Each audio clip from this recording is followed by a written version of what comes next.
Golden Eagle Regional Park, 6400 Vista Boulevard, Sparks. A bit of a drive to complete your last quest. There on the lookout just as you arrive, you'll take a team selfie as you give a high five. And on down the hill to a multi-use field, locate the mayor and end your ordeal. I'm tired right now. Yeah, that was a long trek down there and then turn right back. The ribs are really good at BJ's though. Yeah, Price was right. Excellent ribs.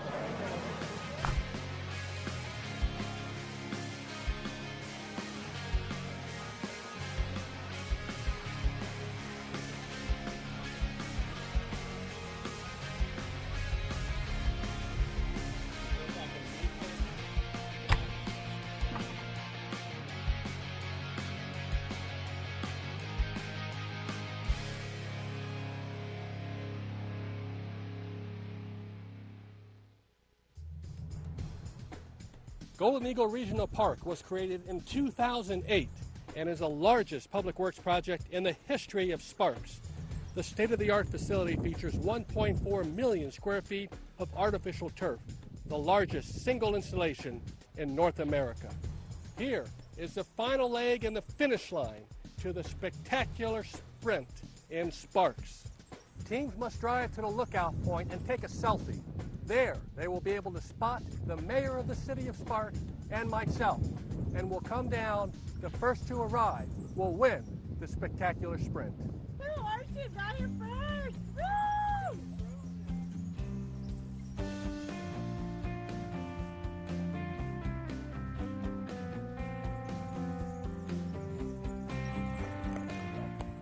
We made it! Yay!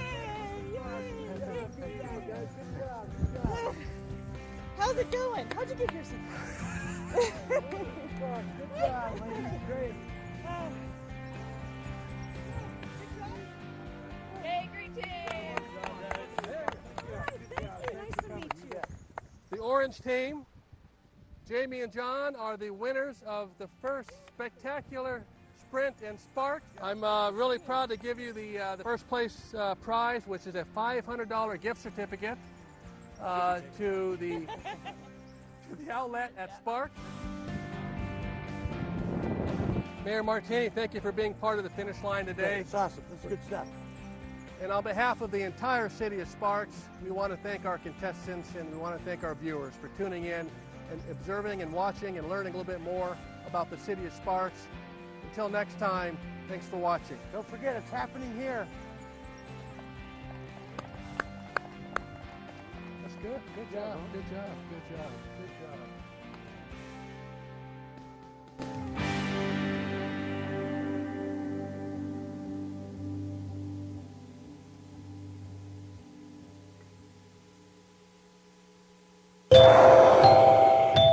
Even if no one in your home smokes, secondhand smoke can be closer than you think. Secondhand smoke from a neighbor's apartment can enter your home through air vents, through light fixtures, and even through cracks in the walls and the floors. Secondhand smoke is toxic, especially to children. Protect your family.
Mayor Martini, absent. Council members Abbott. Here. Lawson. Here. Smith. Here. Bybee. Here. Deere. Here. City Attorney Adams. Here. Acting City Manager Kreutz. Here. We have a quorum, thank you. Okay. If you'll please stand, Barbara West will do our invocation from the Sparks Church of the Nazarene. Hi, Barbara. Ron, would you all bow your heads with me in prayer? Our Heavenly Father, Lord, how thankful we are for the dawning of another new day. And Lord, we're thankful too for the sunshine and that you've held back the floodwaters this week. We pray you'd continue to hold them back for our city, Lord, and all of our residents. We're so thankful that we live in the United States of America where we can gather together with our voted in people on city council and all of the other offices that we voted. We pray, Lord, for our Sparks City Council today.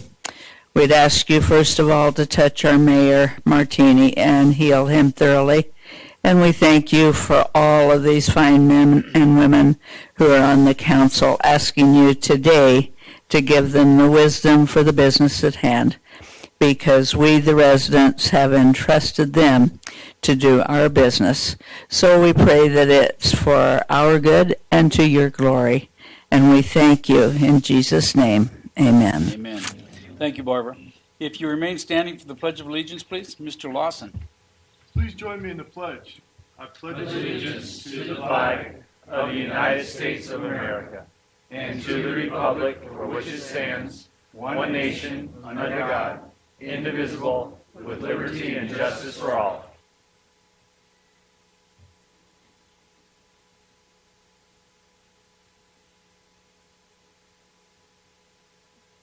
Okay, I'm going to open up the public comment. I do have one card.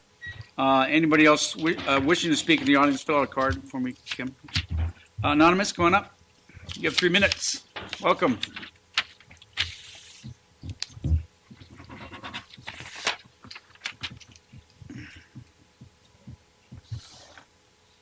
Thank you, Mayor Pro Tem, council members. I'm speaking anonymously due to the retaliation we survivors of domestic violence. That is, we've had more than one attempt on our life. Is this on? Yes. Okay, thank you.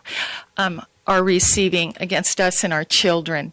The retaliation is being conducted by both law enforcement and the courts. I will just pick up where I left off last time. There is a clause in the Sparks City Charter that states that if any person enters into an illegal contract, that they may be personally liable. And of course, we're talking about the contract that the City of Sparks has with the document shredding company and the courts under the authority of Heidi Shaw. She is the municipal court executive. She is putting the child abuse court case files into the bin in which the contractor is coming and picking up that bin and shredding the documents. Now, under NRS 195, which is parties, the city council members become party to it because, as you remember, in Sparks v. Sparks, the Nevada Supreme Court wrote in their order that the council members are culpable because they are funding the contract to shred the child abuse evidence. We also would like to speak about Marcia Burke-Bigler. She is a Washoe County Commissioner, and she went on live TV and stated that, yes, the child abuse evidence is being shred by the courts that she oversees. The Washoe County Board of Commissioners oversees the justice courts and the district courts. It's important to know that the district court is the appellate court for the municipal court. So when the district court gets the child abuse case in appeal, the district court also destroys the child abuse evidence. The district court is the appellate court for what is called the limited jurisdiction courts. The limited jurisdiction courts not only are the municipal court, but also the justice court. You have a justice court here in Sparks. So we will be seeking to see if the council is culpable because the justice court is in Sparks, and Janine Baker sent us an email that she is destroying the evidence of child abuse. So we have that memorialized. The other thing I'd like to bring up at this time is that we had a very significant ruling in the in a rural court. And just so that you know, the state of Nevada has two judiciaries. A judiciary for populations over 400,000, Sparks is in that judiciary, and then for populations under 400,000, the rural courts are under that judiciary. I have just 30 seconds. Thank you. And so in closing, Sparks is in the judiciary of the 400,000 population, which has a whole different set of rules, and I would encourage you to look that up. Thank you. Thank you. Kim Sasinski, come on down. Welcome, Kim.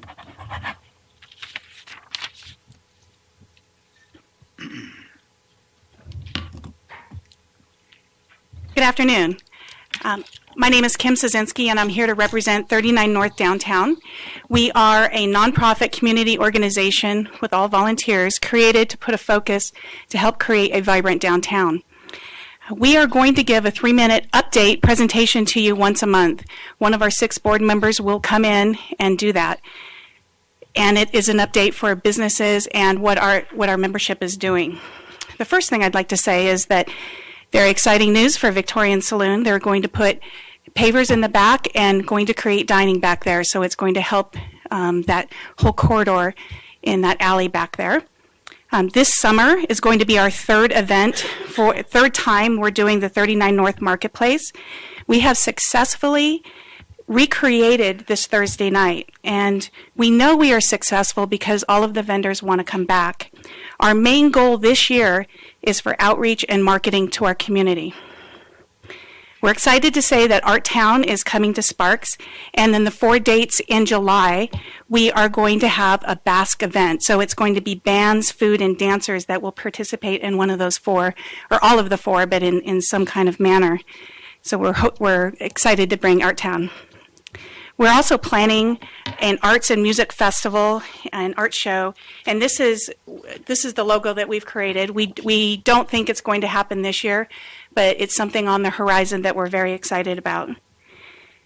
Something new that's coming is the Sierra Nevada Lavender and Honey Festival. It's going to be June 25th, and it's going to be higher-end vendors for women specifically, but it's going to be a great event, and we hope you all can attend. We're going to be at the Nevada Young Professionals Networks that's having an event. We're one of 30 local nonprofits that will have a tabletop there. It's at Habitat for Humanity, which is now on Greenbrae, which is a great location. We're also going to be an exhibitor for Earth Day for our 3rd year, which is going to be April 23rd if you come out. And then a special events volunteer meeting on February 22nd. We now have over 20 volunteers signed up for this summer's event, and Angela has gone out to local Boy Scouts, and she had a meeting on the 9th to show them about the volunteer opportunities at the marketplace. So we're hoping to have a lot of kids volunteer for our event this year. And finally, 39 North and our generous sponsors has invested into Engine 39 Train. I hope you've all have been able to see this. It's for kids and adults, and we want to have it at special events all throughout the city. The train is going to be March 4th at the Shamrock Shuffle, and we're going to give free rides on that night, or that afternoon, without the beer, I'm sure. Not. And that's our update for today. Thank you so much. Thank you, Kim. Anybody else wishing to speak at this time? Seeing none, we'll bring it back to the council. Move to number 5, agenda. Approve the agenda. Anybody want to change anything, pull anything? Okay, looking for a motion. Can you see over there? Oh, I forgot about that. Mr. Lawson. I'm looking up here. Let's move to approve the agenda as presented. Okay, Ms. Bybee. Second. Okay, we have a motion and a second. Any further discussion? All in, please vote. I was wondering if you couldn't see that. I know, I wasn't looking over that way. Okay. Minutes. Consideration and possible approval of the minutes of the Sparks City Council workshop for the sanitary sewer model update of January 23rd, 2017, and the regular Sparks City Council meeting of January 23rd, 2017. Mr. Lawson. Move to approve. Mr. Abbott. Second. Okay, we have a motion and a second. Any further discussion? Seeing none, please vote. Passes unanimously. Thank you. Number 7, announcements, presentations, recognition items. 7.1, presentation from Women and Children's Center of the Sierra. Francine, come on up. Welcome. Thank you. It's a pleasure to be here today. Thank you for giving us some time. My name is Charles White. I am a volunteer board member of the Women's and Children's Center of the Sierra, and I'm here, quite frankly, to say thank you. Thank you for your support of our organization and the work that we do. I'm also here to tell you a little more about what we do. And let's see here. Can you see? Yes. All right. We have the slides. Our mission is simple in concept and monumental in effort. We work hard to help women escape poverty and provide a better life for themselves and their children. In this next slide, go ahead. Thank you. You'll see many of the activities and programs that we provide. We do this for women in all of Washoe County, Reno, Sparks, as far north as Spanish Springs area, as far east as Fallon, Fernley. Some women come in from there, and some women come up from Carson City. So it's a very broad geographic area that we serve. I'll let you read over the list, but 2 of these that I want to point out are that we are most known for our diaper bank. And the following, not yet, but in the following slide, you'll see just how many diapers that we do hand out. It can be as many as 500 on average per day. And it is, yes, it's a very significant number. We do this because women desperately need clean diapers. And this is something that I had no idea was such a need until I got involved. You see, women who are forced to decide between diapers and food often choose food. And in that situation, they will often take a dirty diaper, clean it out, and put it back on their child. The best case scenario there is that the child gets diaper rash. The worst case is that it gets kidney infections. That results in trips to the emergency room, very expensive trips, which quite frankly are paid for by you and me. So we're working hard to eliminate those trips to the ER. Another one of the items on the list, bottom right corner, is the free children's library. In that case, we're giving away free books to children, age-appropriate books, obviously, and it's to encourage kids to read. You may very well know that one of the considerations that cities and counties take on when they look at creating new prisons is the literacy rate when children leave 3rd grade. There is a very direct correlation between whether or not a child can read at the end of 3rd grade at grade level and the likelihood of them going into incarceration at the juvenile or adult level. By giving the free books away, we're giving children the chance to say, would you read this to me? Or what does this word mean? Or how do you say this word? We realize that we can't solve all the issues in our community, but it is one way that we can give back, and we are blessed that many people give us volumes of books to hand out, and we do so freely whenever we can. In this next slide, yes, you'll see some of the stats. We serve over 300 women on average each month. We give away anywhere from 7,000 to 10,000 diapers per month. As I mentioned, that can be as many as 500 in a day. We've helped 114 women secure employment. I want to make it clear, the women that come to us are not looking for handouts. They want to get out of the cycles of poverty. They do not want government support. They want jobs, and they want security for themselves and their children. They frankly have many of the same goals that you and I do for our own families, perhaps at a different scale. They want good jobs with benefits. They want health care for themselves and their children, and they want good education for their children. And they want to be able to provide this for their children rather than receiving handouts. We've helped 24 women attain their high school equivalency exam and test. I used to call that the GED back in my day. We would do all this with a budget of approximately $194,000 per year. You'll understand that that varies depending on donations. We have 1 full-time staff, that's Pam Russell, our executive director, 4 part-time staff, and a number of very dedicated volunteers that make our programs possible. Some of the concepts of our organization. Poverty is a day-to-day crisis that is very difficult for many women to get out of. Many of them do not have the resources that you and I often take for granted. We have, as I mentioned, a number of services and volunteers. All of our services are based on a mission, which, as I said, is to help women escape poverty and provide a secure life for themselves and their children. The Yes I Can down there at the bottom, many of the women who come to us wonder if they can achieve those goals. And our job, quite frankly, is to help them get to a position where they say, yes, I can do this. It takes a lot of encouragement. Many of our women don't succeed on the first time, and that's okay with us. We're looking for the effort, not a head count of accomplishment the first time around. And with that, I will turn it over to Francine. Francine Burge, Special Events Supervisor for the record, but I'm actually here as a volunteer of the Women and Children Center of the Sierra, and I'm also here to kick off the City of Sparks Jewelry Drive. Every year, the Women and Children Center has a great event called Old Treasures, New Futures. Our theme this year is True Colors, where we turn around and sell vintage and used jewelry and accessories, and all that money goes back to the Women and Children of the Sierra. So the past couple of months, we've been holding drive events for jewelry throughout the city. And now we're going to be here in a couple of buildings in the city of Sparks. So we will be at City Hall, we'll be at Alf Sorensen, and over at Parks and Rec. And from what I hear, we already have a donation in the room. Councilman.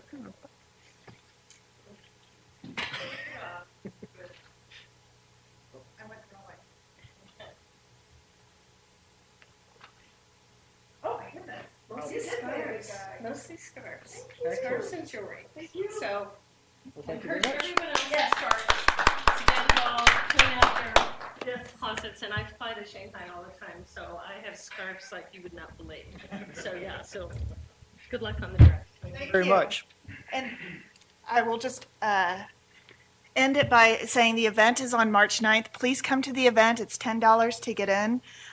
It's free if you bring a package of diapers, and it includes a glass of champagne and all the shopping you would want. So we'll open that up for questions. Thank you. Thank you for that presentation. Charlene, did you have something to say? I just had a question. How long has the Women's and Children's Center been here in Northern Nevada? I believe, and fairly new to the organization, but still learning some of the stats. I believe we opened 2006 or 2008. And then, are you recipients of United Way funding at all? I don't believe so. In recent board meetings, I do not recall direct funding from the United Way. We do refer people to a wide variety of organizations because we don't offer every service imaginable. In your location, you have an office that you work out of? Yes, we're located on Neal Road, close to the south end of the airport, as a general reference, in the same building complex as a police substation and Boys and Girls Club. I think what you're doing is amazing, and a $194,000 budget. I can't even imagine when we look at all the budgeting that we do with other organizations and within the city to operate and do something that you're doing for that kind of cost is just amazing. So thank you. Any other questions? You're strictly funded by donations then, right? Correct. Private donations, corporate donations, and grants. Okay. Is this your only fundraiser of the year? Or do you have other fundraisers? We do some informal fundraising. This one's our primary for the year. Definitely serves a purpose. Are the women that come in there with the children, are they abused women normally, or? Some of them are. We have a very strong domestic abuse program to help them, one, secure a safe place to live, but also make sure that they don't fall back into abusive situations. Service is very well needed. We thank you very much for what you guys do. Thank you. Okay, thank you.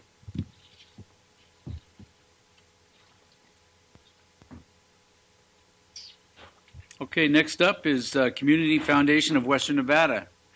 Welcome. Thank you. Thanks for coming in today. Hello, Chris.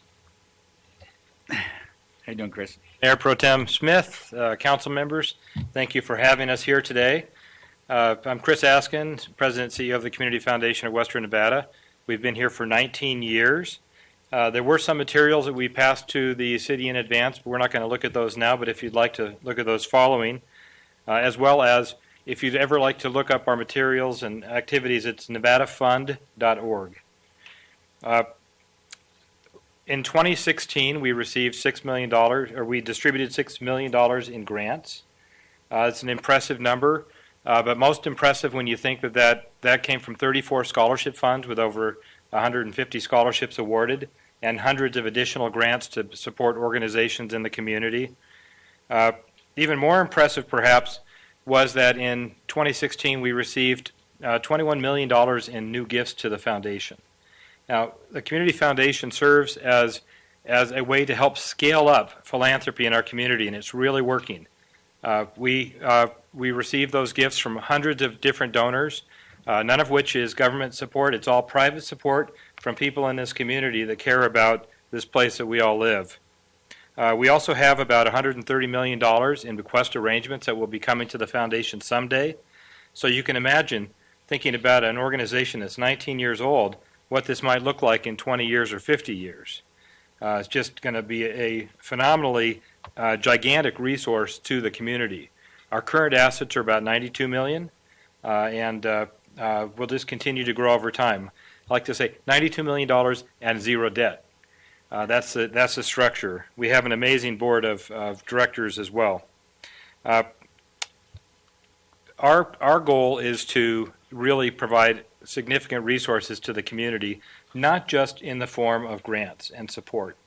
Now, in our early history, we've mostly focused on that area, but starting about 4 years ago, we started taking all of our connections that we have with donors and organizations and individuals such as yourselves and other opinion leaders and policymakers, as well as now corporations that are getting engaged with the foundation to try and look at tackling some of our community's more persistent issues. We've developed community leadership activities, and that's how we frame those. We now have about 24 different community leadership activities that we do in the community, and I'd like to share 4 with you and then introduce this young man. So the first one is that we've been working with United Way on capacity building of nonprofit organizations in this community. It's not just about the great work that those organizations do, but it's helping to make sure that the leadership of those organizations is well trained and that the programs that they're operating are measured for impact and effectiveness so that we can help steer more money to the programs that are most effective in doing the best work. More than 1,000 local residents have now participated in our estate planning classes that we offer for free. It's a 7-week series. We do that in coordination with KNPB and sponsored by many charities in the community. Many of those individuals that participate in that class for the first time ever include the community in their trust and will plans. We recently attended the housing forum that was conducted over at Northern Nevada Hopes. Some of you may have heard of that or attended that. One of the things about housing is if we're going to really address our housing needs, we need to make sure that all of the stakeholders are a part of that conversation. So we're talking about all of the developers, everybody in your planning department, everybody who really has to be bought into the solutions that we have to implement together. So in the spirit of making sure that the great work that's being done by that housing forum group is extended to everybody in the community, we're going to be hosting a community conversation about that, and everybody's going to be invited to a much larger venue on April 13th. So you'll all be receiving invitations to that. And that's a great example of how the Community Foundation can work to support leadership efforts that other groups are doing in the community. And then finally, we've started work on building a community endowment. Now, I believe that someday this will be hundreds of millions of dollars in an unrestricted endowment that our community, our collective community in the Truckee Meadows, can use in very strategic ways to leverage additional support and to help move past some things that are obstacles, partly because of funding. And then finally, we've been engaged in 2 much more large-scale initiatives. I believe you've heard about our work before, working with youth who are experiencing homelessness. Nick had shared a brief introduction to our work now to support our more than 8,000 caregivers in the community, unpaid caregivers who often have very difficult personal struggles at home to try and hold their family together financially and well as provide the support for a loved one. And Nick is going to share more information about that. So thank you. Thank you, Chris. Good afternoon, Mayor Pro Tem Smith and fellow Sparks City Council members. Thank you for having us here today. So as Chris had mentioned, I have spoken a few times before about our Youth Network Initiative, and this is addressing the needs of youth who are homeless or aging out of the foster care system. And that's something that we're still working on, but we're more in the evaluation phases with that initiative. But I wanted to talk to you today about our Caregiver Support Initiative. And as Chris alluded, this is directed at the needs of unpaid family caregivers to seniors within Washoe County. And the idea for the initiative actually came from Grady Tarbutton, who some of you may know, and he was the former director of Washoe County Senior Services.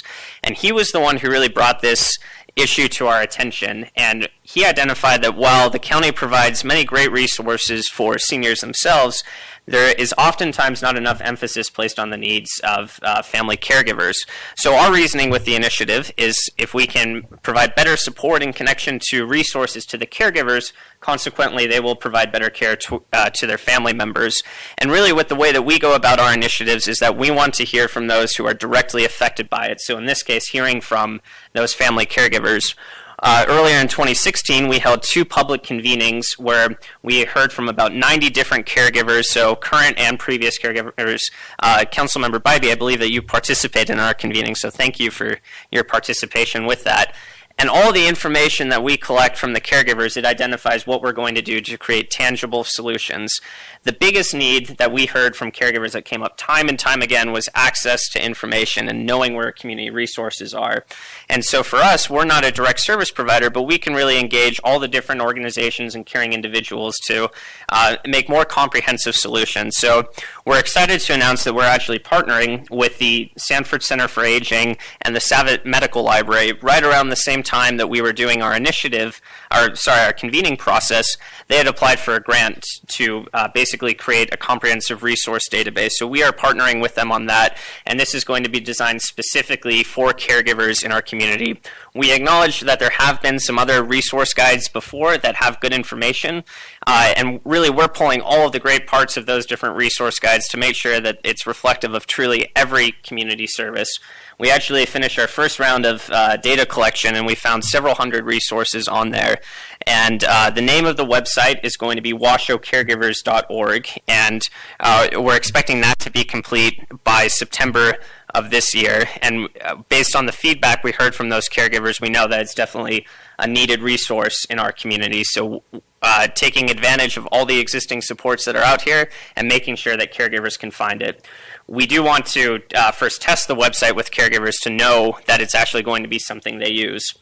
And then the 2 other items that we're working on as well to better support caregivers is developing a guidebook. So this wouldn't be a list of resources, but it's more so a manual that, let's say, all of a sudden you find out that you have to provide 24/7 care to one of your parents. You're thrown into the situation, as caregivers often are. They don't know how to be a caregiver, and it can be very overwhelming. That there will be this guidebook that discharge planners at the local hospital can provide so that you can see immediate information on exactly how to be a caregiver. And talking to the discharge officers at all the different hospitals in the area, we found out that there isn't any guide that's currently being used, but they will definitely help distribute it to the different caregivers. And then lastly, we're focusing on building a discussion forum for caregivers. This may be in the form of an online forum or an email listserv, and the idea behind that is to take advantage of the local community knowledge. We know that there's lots of caregivers who have been in this situation before who may have great insights. So someone could post a question about a caregiving topic, such as home modifications, and then we can hear from other members of the community saying, I've been in this situation before, and here's what I recommend. So that's an overview of our Caregiver Support Initiative, and I'll open it up if there are any questions or comments. Thank you. Questions or comments? So if you're all of a sudden thrust into being a caregiver, who should they call first and they don't know what they're doing? You guys? Your website? Yes, that will be the goal, is that once the website and the guidebook is created, that we would be the first point of contact. Not because we're a service provider, but because we can direct you to all the different resources in the community. There. How are you guys going to get this word out? Because obviously the need is huge. When we get to go to meetings with a lot of our senior citizens, and what you're talking about is a big question on their mind. There's a lot of need, and it seems like that need's only rising. And so when you guys are done with that in September, I could anticipate that would be something we'd like to help get out there so people have that. What are your guys' means to do that? Well, we do have money in our budget for specifically with community outreach, but one of the big things is we have a steering committee that really plans the initiative, and that's comprised of about 50 different people representing all sorts of nonprofits, and we do have some members of the state agencies as well. So we're relying on them to help spread the word. We haven't introduced our marketing plan yet, and that's something that we'll develop once we have the final products, but we will gladly take your help with spreading the word. We also have, I know that we have our senior citizens, they're putting together a local forum that they're putting together. It'd be nice to, once that's fully put together, to put you in front of them so they can talk to you a little bit, and then you can hear straight from them some of the needs that they're seeing. And I don't know, if you needed a guinea pig in a sense to use your system and let them see, we might have some access to help you with that too. Thank you. Yes, we'd definitely be interested. Hearing from caregivers, it's our most important concern, so we want to know how we can best help them, so thank you. You know, if I get phone calls from senior citizens, it's usually the people who just moved here and do not know about services, so this would be a good deal for them. They can go out there and get everything they need on there. Ms. Spivey. Thank you. Thanks for all you do. And the forum that I was a part of was enlightening for me because there were so many people that had personal different situations that you can imagine how some of them have and are still caring for loved ones, spouse, or parent that severely incapacitated 24/7 care, and then other people who didn't have, it varied, the whole spectrum of who was there that day.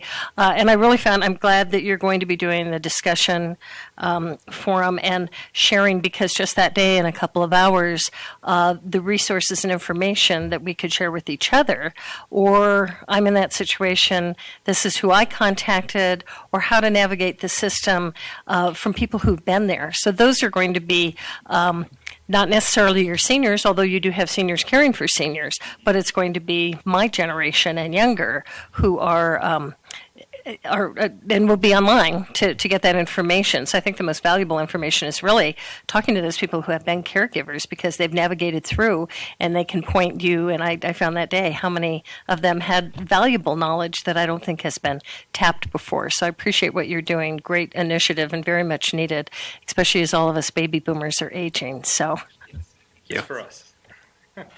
Okay, thank you for the presentation. Very nice. Thank you for having us here. Thank you.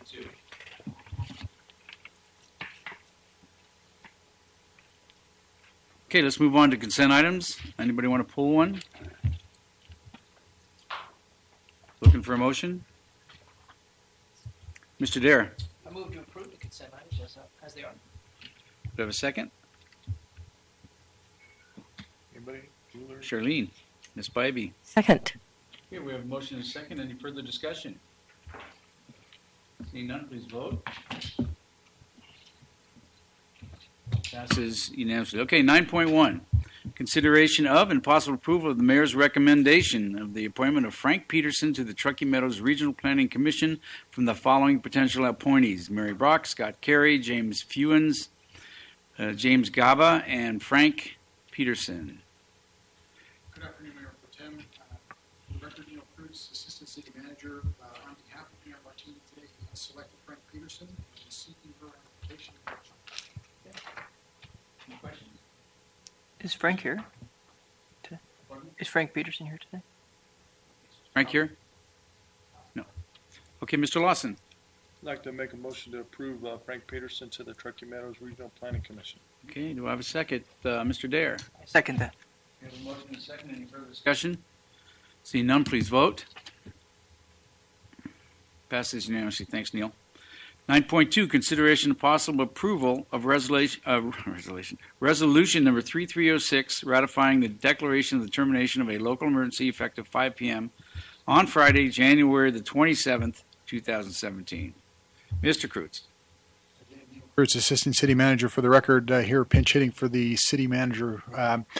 What we're now calling Flood 2017.1 We felt like we were back in normal operations at the end of the day, Friday on the 27th. So the city manager signed the termination of that emergency, and so we're seeking your ratification of that here today. Mr. Lawson. I'd like to make a motion to approve the declaration of termination for the local emergency on January 27, 2017. And add, you guys did a great job. It's so good to see you guys so organized in the EOC and getting everything done and handled, and everything is looked at. Our citizens, I went down during the flood or right before the flood, and all of our businesses down there were well informed, and it's just nice. It's sad that we have to have it, but we are way better at it than we were not too long ago. So congratulations. Thank you very much, Councilman. Your words mean a lot to us as a staff. We enjoy the work that we do, and it's nice to get the attaboys when they're earned. Thank you. Mr. Abbott. I'll second it. Okay, we have a motion second. Any further discussion? And I will add, please, if you have sandbags out there, don't take them back yet. Yeah, hang on. We've got a couple more possibilities coming up here. So, okay, seeing none, please vote. I guess I'm the only one. There we go. Passes unanimously. Thanks, Neil. 9.3. Consideration of possible, and then I'm going to have some public comment on this after your presentation. Consideration of possible approval of resolution number 3307 directing staff to temporarily reject applications as provided herein for new land uses proposing 15 or fewer slot machines or privileged gaming license involving such proposed uses and matters properly related thereto. Mr. Thornby.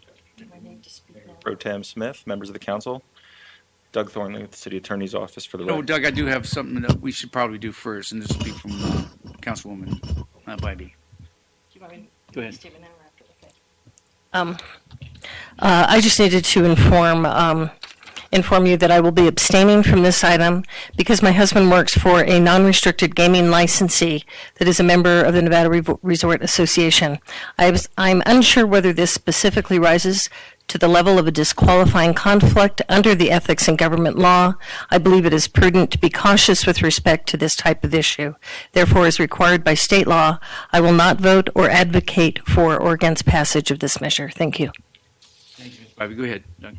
As you'll recall, in January, the mayor, through you, Mayor Pro Tem, gave direction to staff to look into whether or not certain restrictions as it relates to restricted gaming were appropriate as an amendment to Title V. To that end, what your staff has done is we've published a draft amendment to the restricted gaming license ordinance. That proposed amendment is currently in a comment period for a business impact statement. There are not presently any pending restricted gaming applications over in business licensing. And so for the sake of ease in applying any sort of grandfathering provision that might be part of the ultimate solution to this issue, or to avoid muddying the waters further, what staff is proposing is a moratorium on restricted gaming license applications until July 1st of this year, or until such time as the council takes final action on the matter, whichever occurs first. Are there any questions? Before we open up the questions, I'm going to have a presentation. So I'm going to open up the public comment right now. And I do have one card. Seth Carlson, come on down. Anybody else wishing to speak on this item, please fill out a card. Welcome, Seth. How are you doing? You have 3 minutes, sir. Pro Tem Smith, members of the council, Sev Carlson from Kempfer Kroll. I'm here on behalf of the Nevada Restaurant Services, Inc., doing business as Dottie's. Dottie's maintains its Northern Nevada headquarters here in Sparks. It also maintains 5 establishments here in Sparks that have business licenses, bar licenses, and restricted gaming licenses. In Northern Nevada, Dottie's employs about 258 people. A significant number of those employees are employed here in Sparks because of the Northern Nevada headquarters. Although Dottie's has no pending applications in front of the city, Dottie's is considering a handful of location expansions in Sparks that could be impacted by the moratorium and the proposed ordinance. Dottie's has seen similar ordinances in the past down in Clark County, in the city of Reno, and it's also seen different legislative attempts in Carson City that target Dottie's business model. I know we're not here today to talk about the ordinance, but I'm happy to meet with all of you to talk to you about Dottie's business model. We appreciate the current grandfather provision that's in the ordinance, that you're not going retroactively back in time like some other local governments have done. But we'd also like to point out to you the specifics that target Dottie's business model and don't target other businesses in the city of Sparks. Again, we look forward to providing you that information and meeting with you. Thank you for your time this afternoon. Anybody else like to speak on this number 3, 9.3? Seeing none, we'll bring it back to the council for discussion. Mr. Alonso, come on down.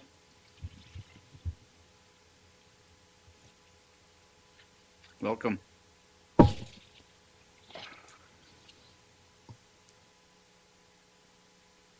Pro Tem, members of the City Council, I'm Michael Alonso with Lewis and Roca. I'm here on behalf of the Nevada Resort Association, and just really wanted to. I wasn't sure I was going to speak. Light on. It's off now. It's off now. Okay. Put it back on. You want the light off. If the light's on, it's muted. The opposite here. I'm sorry. I'm sorry. Should I go back through it, or? No, I think you're fine. Go ahead. Okay, and I didn't have any comments initially. I just wanted to be able to answer any questions the council members may have.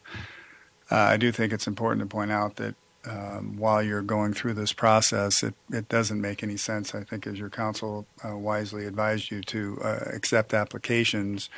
And as you know, the ordinance we're proposing is prospective only and does not affect any of the locations, whether they're Dottie's or somebody else, that are currently existing in the city of Sparks. So with that, I'm happy to answer any questions that the council It is public comment, so we don't usually ask questions during that, but we have a question and answer period we can ask our attorney.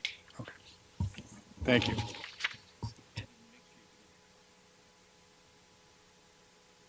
Anybody else in the audience like to speak at this time?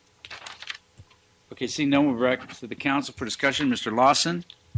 Doug, what's to prevent a slew of applications coming in during the moratorium period up till July 1? That would be the purpose of the moratorium. So if an application came through the door, it would be rejected. July 1 allows us to do what? July 1 is, frankly, a date that I picked that I thought was reasonable under the circumstances, that would not limit applications too severely and would give the council and city staff an opportunity to get their feet under their respective selves with respect to the issue. July 1 is your intent? That is the intent, yes. Okay, thank you. Okay, any other questions, comments?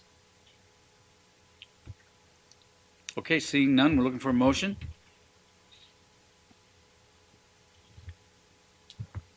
Mr. Dare? I move to approve the moratorium as suggested by our council. Mr. Lawson? Second. We have a motion and a second. Any further discussion? Seeing none, please vote. Passes 4-0 with one abstention. Thank you, Doug. 9.4, consideration and possible approval of reimbursement to the City of Reno in the amount of $401,849.70 for the Sparks Share of Construction Bid Award to K.G. Walters for the Tumworth Nitrification Tower Control Valve. Yes, sir. Want it off. No light on. There we go. All right. Thank you, Mr. Mayor Pro Tem, members of the council. Michael Drinkwater, Tumworth Treatment Plant Manager. You have before you for your consideration one of our standard reimbursement agreements with the City of Reno for a capital improvement project at the treatment plant. This particular project is Phase 2 of the nitrification tower valve rehabilitation. The City of Reno manages the CIP. They manage the design and the open competitive bid. KG Walters was the low responsive bidder, so they have already awarded, waiting for our approval of the reimbursement to go ahead with construction, which I am before you asking for now. Happy to answer any questions. Any questions? That is the total amount of, that's not partial. That's what we pay for 401? Yes, sir. 401 is the city of Sparks obligation. $1,281,000 is the total project. Any questions or comments? Looking for a motion? Mr. Lawson?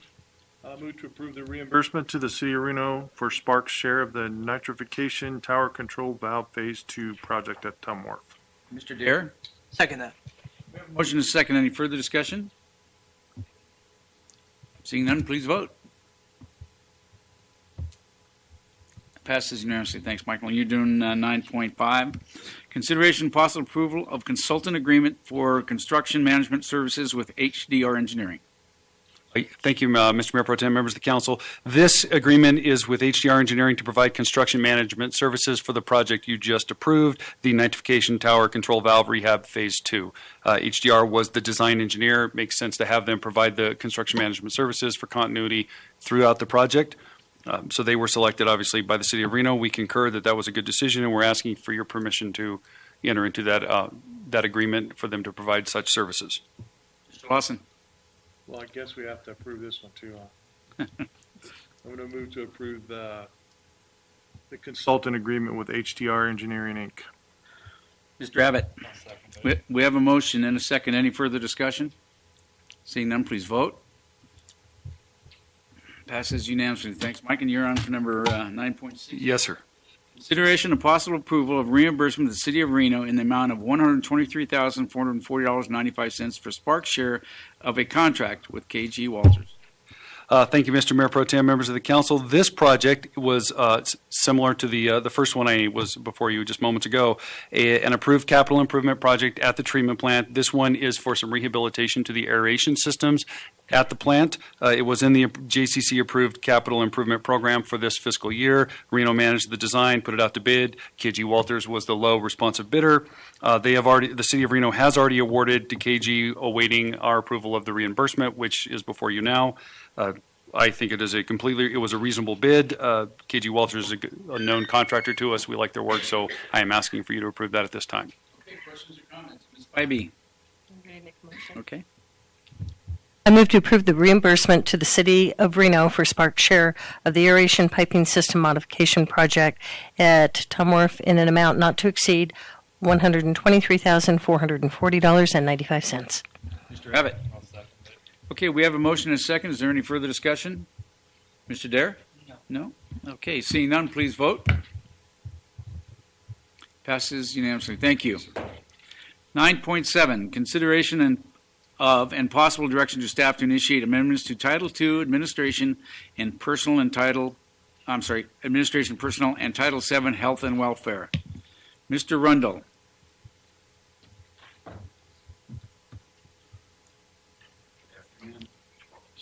Tim, Sparks City Council, Jim Rundle, Planning Manager, here representing an item sponsored by Councilman Smith at the last Sparks City Council meeting for potentially instructing staff to initiate amendments as read into the record a minute ago, amendments to Title II and Title VII. The process for code amendments it comes up at a city council meeting, and then staff brings it back. And basically, the council would then vote on whether or not for staff to incorporate that into the work program. This amendment here relates back to the property preservation code that the city council approved in 2015. The Code Enforcement Division, along with other divisions in the city, including Building and Fire, now have the opportunity to use the civil citation process. And it's been very effective, but staff has identified a couple of mechanisms that we believe could be made clearer. We've also found a couple of definitions in the Title VII and that conflict with definitions in Title 20, which when we're doing code enforcement is not a good thing, and we'd like the opportunity to be able to fix those problems. We believe that moving forward with this process could help convey a clear law or code to the public, and that concludes my presentation. Mr. Lawson. Jim, now with this, we're going to add some teeth to where we can actually lien the property, and we don't get into this. I gave my house up to the bank, and the bank says it's not theirs, and the guy who used to live there says it's not his, and So we're going to have some teeth in here so we can actually lien the property, and whoever ends up owning it will pay us to take care of that property. Yeah, that's the perspective of staff, is to make it so that there are times when the code enforcement staff gets stuck between, I don't know what to call them, delinquent property owners. They've walked away, whatever the appropriate term is, and the banks don't necessarily take the property back over. And we have code enforcement issues, and they don't necessarily care that they're getting fined. We want to be able to make sure that problems get rectified or corrected in that time in between claimed ownership. Property in Ward 2 that I've been fighting for 6 years, so I'm looking forward to this happening. I may or may not know which property you're talking I'm about. sure you know, I'm sure the whole council knows who it is, but it's been a royal pain in the city's behind, and we need to get it done, and thank you for getting this taken care of. And that's that void that you found out about after it was all in place for the year and a half or whatever it was we've been doing it. So Yes, and this is the upside to doing code amendments and updating the code progressively, like Sparks TIP tends to do, the Sparks Council, is that you go out and use it, and then you find where it can be tweaked.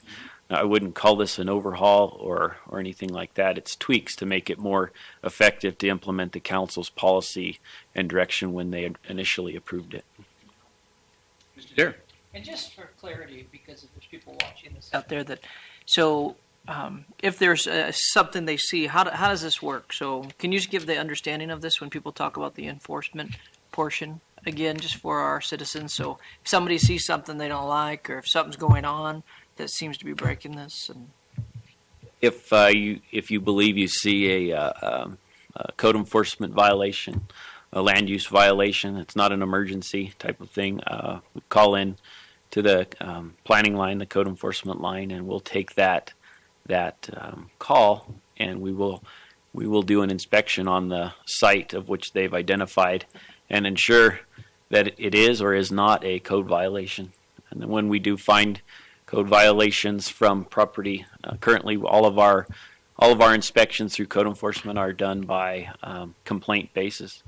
So if we get a complaint, like I said, we'll process it and go out on the site and identify whether or not it is a violation of the municipal code, and then we do courtesy letters to let the property owners know, and then the officers work with the property owners to try to fix the code violation. They come to an agreement, and that's the upside to the administrative discretion that's in the code. Is you can, if it's a yard issue and on a Tuesday, and then it snows 1.5 feet on a Wednesday, they don't have to fix it by Thursday, that kind of thing. But sometimes we do get calls, and we refer them to the appropriate division of the city to fix the problem, whether it's police or building or fire. rather sometimes we get people thinking that because we have these that we're running around just writing tickets and things like that, or some form of that, and so. No, we don't do that. To follow up on that, Councilman Dare,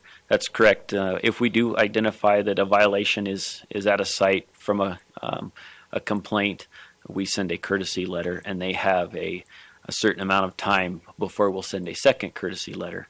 And it's when we don't hear from the property owner for quite some time that we'll send a third letter to identify that if you don't fix it, you could get fined or other procedures that we've been directed to do. But it is not, they do not get fined from day one. Also, for clarity, we are going to have an appeals process, so that will be in this ordinance also. So if I feel like I've got a citation from the city in error or judgmentally wrong, that I have a place where I can appeal that decision. Yes, Councilman Lawson, there is an appeal procedure in there currently, and we don't anticipate changing that unless we see some language that could be refined to make it more clear how the procedure works. And of course, this proposal, once we draft it, and we'll work with the attorney's office, we already have been. And also, I brought the code enforcement staff here today so they could see how this process works and see the council in action. A lot of them. But we would bring this would of course come back for review by the city council for ultimate approval. But yes, there will still be a appeals procedure in there. Mr. Abbott? Oh, no. Councilman Lawson asked my question. Okay. Ms. Bybee? So really, Jim, what this is, having instituted the changes, the property preservation and the new codes, this is kind of a cleanup of things that you discovered once you were trying to enforce and with the new code changes. So looking at things from inconsistencies with other codes in the real world as you got out there and worked with all the new changes, because there were so many changes that were made. This is kind of clean up and make more effective the things that we already passed a year and a half ago. Correct. The word I think would be appropriate would be refinement of what was there. One of the aspects of a code enforcement officer likes is when they can show, like Councilman Dare brought up, and they go out to a person's property and identify a violation, they can show them in very plain English, black and white, I like to say, of why they're there.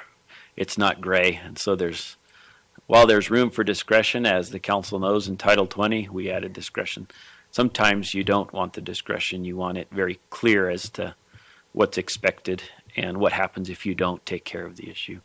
And utilizing the new code from 2 years ago, we found, I think, some opportunities to refine it and make it clearer. And you not only make it clear, you make them understand that it's just not them, it's enforced with everybody the same way. Correct. And I want to say thank you to you and code enforcement, because your process that you're using now gets everything done, and more importantly, the follow through on it, and it gives you guys a path to do it. And I really do appreciate everything you guys do. I know it's tough sometimes, and you got 5 council members up here and the mayor talking about a phone call we got, and you guys are right on top of it. It is appreciated. Thank you. Okay, any more questions, comments? Looking for a motion. Okay, Mr. Dare. I move to approve as Jim shared. Ms. Bybee. Second. Okay, we have a motion and a second. Any further discussion? Okay, seeing none, please vote. Passes unanimously. Okay, moving on to number 9.8. Consideration and possible direction to initiate amendments to Title 20. Title 20 zoning code of the Sparks Municipal Code. Who's coming down? You going to do it? Yes. Okay. Mr. Pro Tem Jim Rundle, Planning Manager, here to present on this item. This is similar to what we just talked about in item 9.7. The City Council approved the Sparks zoning code overhaul in October of 2015, and staff has been using that code ever since. The code has worked very well. I think the council has even gotten some comments on the administrative discretion and the reducing the barriers to development. I think Councilman Lawson directed us to do quite a while ago. With such a huge and massive overhaul to the zoning code, using it for that amount of time, we've identified similarly a couple of items where we think we need to clean up and refine, and we're asking that the council direct that for our work program with this item. Questions, comments? You know, and getting back to what I was talking about earlier, a lot of these complaints come to us through another homeowner that are adjacent to what's going on. And so when they can get an answer right away that we're working on it now, they really appreciate that. And they really, really appreciate that. So thanks for that. Mr. Lawson. Ready to make a motion if you have no more questions? Yes, sir. Go ahead. Move to direct staff to initiate the code amendments to Title 20 zoning code of the Sparks Municipal Code to address inconsistencies, oversights, and comprehensive plan policies, and providing other matters properly relating thereto. Okay, Ms. Bybee. Second. Okay, we have a motion and a second. Any further discussion? Seeing none, please vote. Passes unanimously. Thanks, Jim.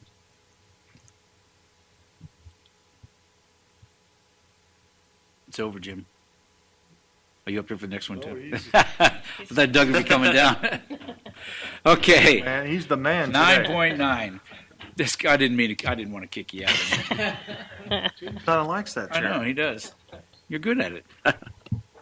Discussion and possible direction by the City Council to intervene in the litigation regarding Washoe County's bill draft request regarding the Truckee Meadows Regional Planning Agency's Governing Board, introduced as Assembly Bill 39. Go ahead, Jim. Thank you, Mr. Pro Tem. Jim Rundle, Planning Manager for item 9.9. At the last Sparks City Council meeting, Chairwoman of Councilman that's combining two boards.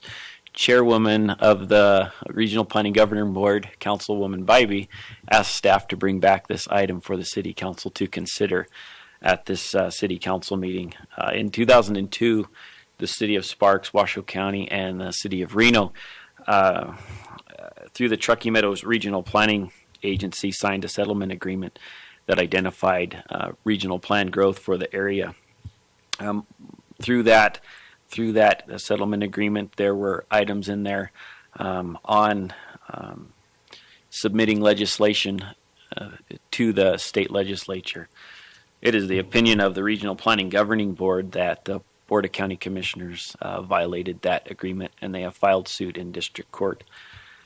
This item would be for the City of Sparks City Council to consider intervening in that lawsuit and between Board of County Commissioners and the Truckee Meadows Regional Governing Board.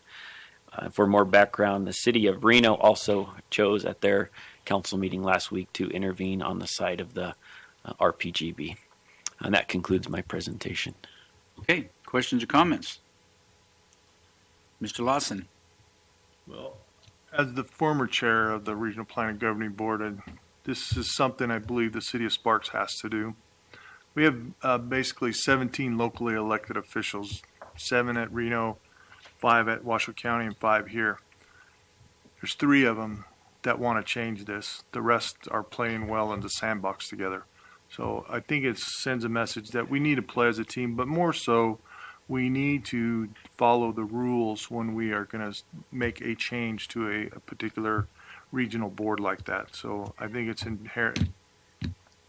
incumbent on us to follow through and be involved.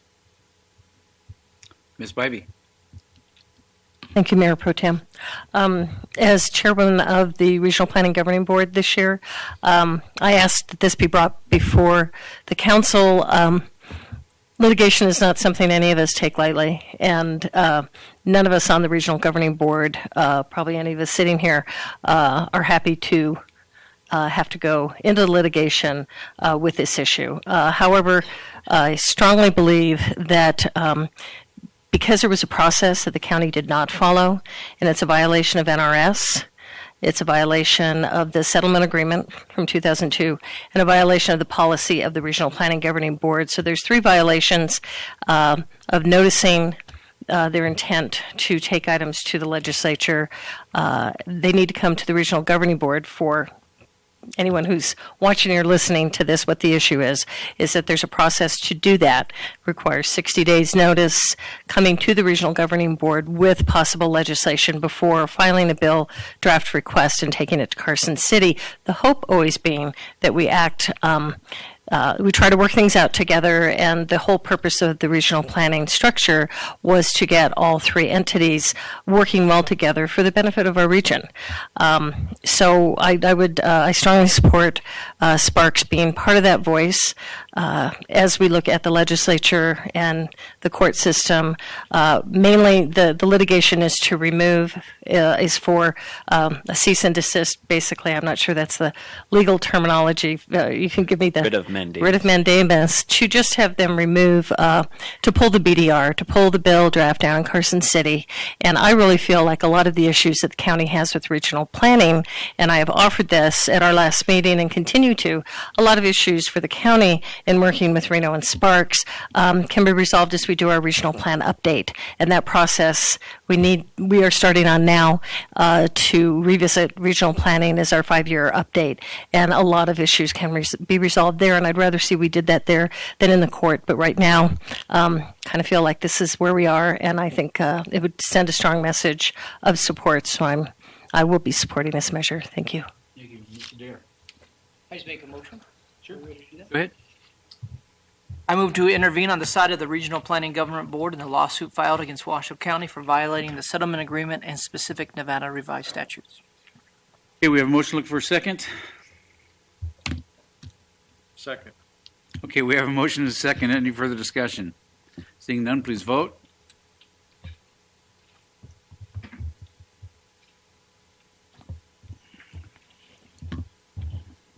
Passes unanimously. Thanks, Jim. Thank you very much. Okay, we'll move on to public hearing items. 10.1, presentation, discussion, and possible approval of a memorandum of understanding between the City of Sparks and the International Association of Firefighters Local 1265. Mr. Kreutz. Good afternoon again, Mayor Pro Tem and members of the City Council. For the record, Neil Kreutz, Assistant City Manager and also your Chief Labor Negotiator. I am here today before you with a memorandum of understanding that would modify the collective bargaining agreement we have with the IAFF, or the Firefighters Union, that goes back to address a policy decision that the council made last August. You'll recall that on August 8th of last year, we brought you an item for consideration relating to whether or not we wanted to provide limited paramedic service in the city of Sparks. At that meeting, we had heard right before the meeting that the health department wanted a little bit of time to verify that our data was right, so we asked you to continue it to the 22nd. They conducted their review. The data was good. On the 22nd, you gave us direction to move forward with implementation of a paramedic program starting in the northern part of our city. So we, in accordance with essentially good labor practice and the law, we began a meet and confer process with IAFF Local 1265 to talk about the change in job conditions, where we were going to begin requiring and offering a paramedic service within the city of Sparks. What you have before you today is really the result of those discussions that took place between the 22nd of August and really the end of calendar year 2016. And the result of this MOU will do several things. First of which is to create a new job title and set a pay scale for the new position of firefighter paramedic. We'll add a special pay for paramedic available to any firefighter, fire apparatus operator, and fire captain who currently has that certification. And then we also since we were in the realm of special duties, we took a look at the Emergency Medical Technician Advanced, or EMTA, certification, and right now we pay a special pay of 3.5% for that for anybody in the suppression service that has that certification, and we worked out a process with IAFF to convert that to a portion of their base pay and take the special pays, begin to build them into the base pay and not have them as special any longer. We did that in exchange for, because in every contract there has to be a give and a take. We're giving the additional base pay, and they are agreeing to have the EMTA certification as a basic requirement of employment with the city. So they'll have to maintain that certification as a condition of their employment. So that's really the long and the short of what we did. In terms of the additional fire or the paramedic service, certainly we were asking the employees inside our fire department to provide a service that requires a greater level of training, and they, as a result, would like to be paid more for providing that additional service. Again, it makes sense. It's, give something, get something.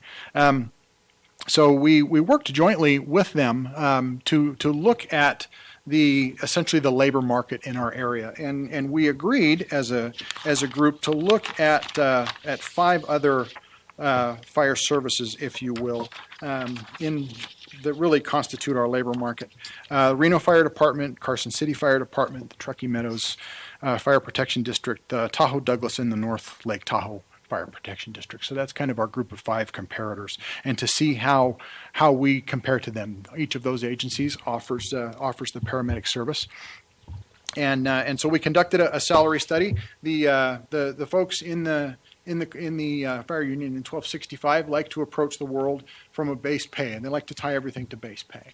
From a city perspective, we like to consider more of the big picture, or the total cost of employment.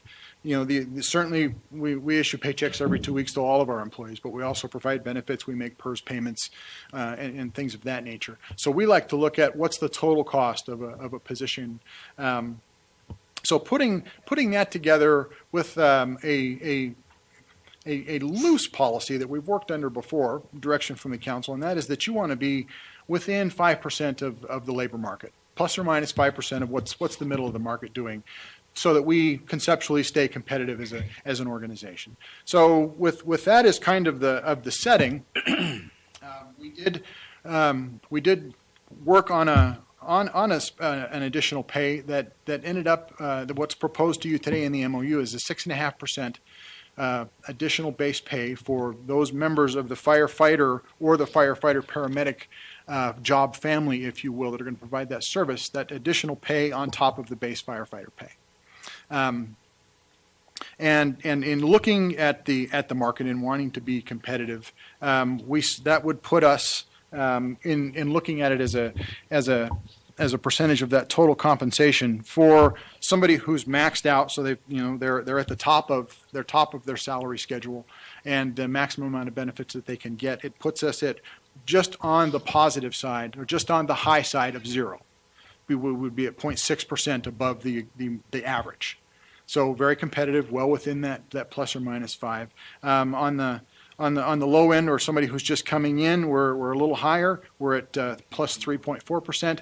But by the time you're at the very end of your career, we are 2% under the average. So we're right around where the middle of the market is. And as a staff, we're very comfortable to sit in front of you today and recommend approval of this MOU.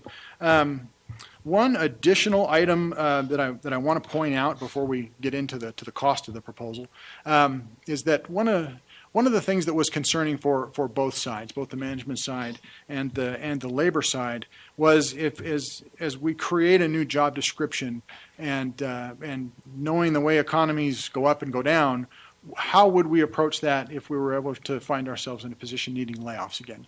We were there, several years ago. We laid off a third of our employees within the city. We're all hoping we'll never be there again. But one of the things that the attorneys, particularly in the city that I have worked with in my 20 years, have told me is begin every agreement with the end in mind. Plan for the worst so that you've got it written down and everybody knows how it's going to go. And certainly, as one concern that would naturally come from the labor side is that if we're hiring new employees, we're going to have this shiny new skill, if you'll permit me, that aren't we going to, as management, going to want to hold on to that shiny new skill, and maybe at the cost of some people that might not have that skill? Valid question. And looking at it strictly speaking from the management point of view, if we're going to be paying for a service, I want to make sure we're going to hold on to that service. But we didn't want to put ourselves in a situation where we're going to be essentially having to look at the separating long-term employees from the city in name of the new service. We were able to lay out a combined seniority table, if you will, so that if we do find ourselves in a situation that we have to consider layoffs in the future, we will rank in terms of seniority the firefighters and the firefighter paramedics into a single list that will be seniority based, that will follow the traditional civil service last in, first out process, which from an employee perspective, it certainly plays to the more tenured employees, and is something that we value our employees here, and so I like it from that perspective. Looking at it from more of a how do we continue to provide this new service that we've told the public we're going to do, we went through and in starting at the bottom of the hypothetical new list and working your way up. Before we got into a situation where we were challenging ourselves to be able to provide paramedic service, we got 3 engine companies into layoffs. And what that told me is that's well beyond the realm of possibility. If things have gotten so dire within the city of Sparks that we're looking at laying off 3 engine companies, we have a lot bigger problems than are we going to continue to provide paramedic service or not. So that allowed, me as a management representative to sit here in front of you and say that we believe the combined seniority list in that situation is the way to go. It does honor the employees that have already given us their time, and it does at the same time allow us under any kind of normal operations to still provide that service even if things go south. So with that, the last thing that I have to be sure to cover today, and that's per state law, and the reason that it's on your item here as a public hearing today is we have to talk about the finances. Certainly that 6.5% has to come from somewhere. And what we are proposing here today is that 6.5%. We've looked at it, and it will cost you for a whole fiscal year a net increase of $116,000. That is to provide the 6.5% for the new firefighters that we're going to fill vacancies here later in the spring. Also in there, and one thing that I realize I did neglect is that we're offering this special pay, this additional pay for firefighter paramedics, fire apparatus operators, and fire captains. The thought there being that while the basic amount of service and 90% of the service will be provided by the paramedics and the firefighters, it's still going to be a good thing from a city perspective to have FAOs and captains out there who've got that certification. It's a second set of hands should you need it. It's another set of eyes looking over things to make sure that we're providing, the top shelf service that we're accustomed to providing. So those folks, certainly it makes sense that there's an interest for us to have them maintain that certification. What we agreed on with IAFF, and it's contained in the MOU that's before you today, is that fire apparatus operators and captains who have and maintain the paramedic certification would be paid an additional 3%. Not the 6.5% that the paramedics are going to earn. They're not going to use those skills as often, but it's still in our interest and in their interest to maintain that certification. So that's built into the MOU. Firefighters at plus 6.5%, FAOs and captains at plus 3%. Additionally, and finally, I think I'm about done, is that the city is agreeing to pay for the maintenance of the paramedic certification going on. We're not going to pay somebody to get it. We've had a few who have gone and done it on their own. It's a very laborious, time-consuming, challenging, and albeit expensive process to get. But it's a service that we're going to enjoy, that our citizens are going to enjoy the benefit of, so we feel it's appropriate that the city pay for the maintenance of the certification once it's been obtained. So with that, it's a full fiscal year. We anticipate it's going to cost you $116,000 additional dollars. And with that, I'd be happy to try and answer any questions that you've got. Yes, sir. This is a public hearing, so anybody in the audience wishing to speak at this time? Seeing none, we'll bring it back to the council with questions or comments. I have a few questions. So we're not going to hire any firefighters that don't have that certification. Approve this today, the answer to that question is no. Going forward, we would be paramedics to get in the door. Okay, and if somebody, since we're going to pay for the maintenance of that certification, if they let it lapse, what happens to this person? They would be subject to discipline for not meeting the conditions of the basic job description. And we I hate to say it this way, but dole out discipline in a progressive manner in the city of Sparks. And certainly it would start with a conversation. Hey, you let this thing lapse. There are opportunities to get things back. But it could ultimately lead to somebody that didn't have and maintain that they might face termination for a result of it. Up into including termination. Up into and including termination. And there is one thing that I do want to point out, and it relates to the EMTA, the Advanced Emergency Medical Technician certification that we're building into the job description. We do have 2 employees in the suppression division who are very near the end of their career, within a couple of years of retiring, who do not have that certification. It's currently not a require of their job description right now. It's a special pay. You have it, you get the pay. You don't have it, you don't. It didn't make any sense to require those 2 gentlemen to run out and get this EMTA certification only to then retire within a 2-year period. So what we have done is we've essentially written in an out clause for those 2 specific individuals that says it becomes the part of the basic job description for everybody else. Everybody else will get that additional pay. The 2 gentlemen that don't have the EMTA won't get the additional base hourly pay that I already spoke to. So I apologize for that oversight, but just trying to live in the real world. Yes, it would be great if we threw a switch and everybody had it, but that's not realistic. So, Ivy. So Neil, following up on what you just said on the 2 that will be exempt, will everyone else who's currently working, will it be required that they obtain the paramedic? Everybody else already. Oh, then no. I'm sorry. I got ahead of myself and started filling in words that you weren't. I apologize.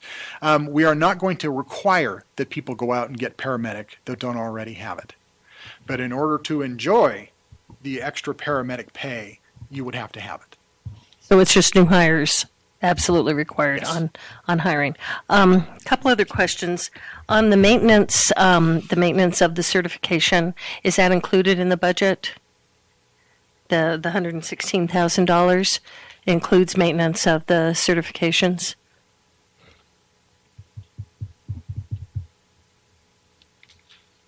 Yes, yes, ma'am. Okay.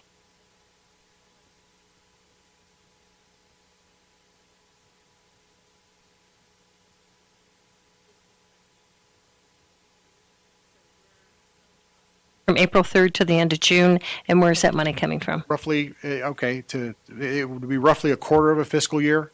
So, in round numbers, $30,000 is what we were looking at to finish up this fiscal year. If the fire chief does pull the trigger on April 3rd, and that's what we're trying to set up, is that he can pull that trigger when he's ready, and that would come out of the existing budget authority that we have. So there does exist money in the budget to do this. Okay, thank you. Mr. Dare.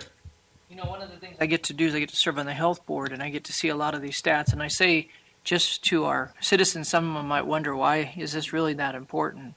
And I think it's important people realize that many times we are the first ones there, and for some time, of helping somebody. And so what this does is, it brings safety and health quickly to those who have need. And so I think it's very important that, and I don't know, I don't know if you have stats on that or what, or something you could say to that, but I think it's important as we're talking about, so people don't just say, oh, they're spending money, but this actually directly will affect them. And certainly we had the stats in great detail when we were in front of the council last August, and I believe that is what led to the council saying, yeah, we're there. We're not just there, right ahead of REMSA. We're there a significant amount of time, to the point where we can make positive impacts in outcomes if we show up with that higher level of service. And I'd like to invite the Fire Chief Maples.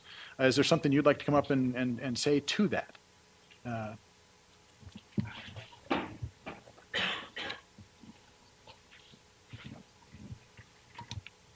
For the record, Chris Maples, Sparks Fire Chief. No, I think Chief Garrison gave you guys a very detailed briefing on the need and necessity for us to go to the paramedic level of service back in August. Really, nothing's changed. We're moving forward with implementing it. Ideally, it would be April 3rd, but we have to finish our protocols. We need some different certifications from the state. Assuming all of that gets resolved quickly, I'll move ahead with it April 3rd. Like Neil said, we have the money in the budget this year to do that. If for some reason we're not ready April 3rd, but then we'll do it as soon as we are. Chief, I had a question. What is because my memory is not great, but I know it's very high percentage of calls that fire answers that are medical related? It's over 80%. Okay, and I think that was the biggest of the information they gave us. You assume it's probably a lot of medical, but it's such a vast majority of medical calls that I think when you presented the reasoning for doing this, it just made sense, because that really is what you're doing, and it would save lives. And Sparks is not unique in that. I mean, nationwide, the fire service, the majority of the calls that we respond to nowadays are medical in nature. Okay, any other questions? Thank you, Neil. Looking for a motion.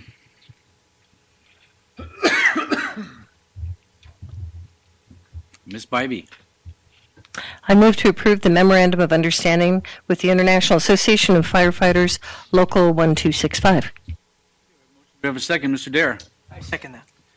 We have a motion and a second. Any further discussion? Seeing none, please vote.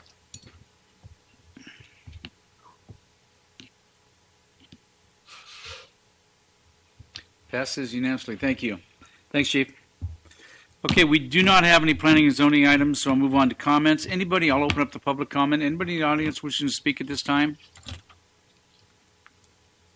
Seeing none, we'll bring it back to the council for comments from the city council. City manager, Mr. Dare, are you up? You get your name up here. Okay. Anybody else? Neil, do you have something? No, sir. Okay. Next item, business adjournment. So moved. We have a motion and a second. Any further discussion? We are adjourned. Thank you very much.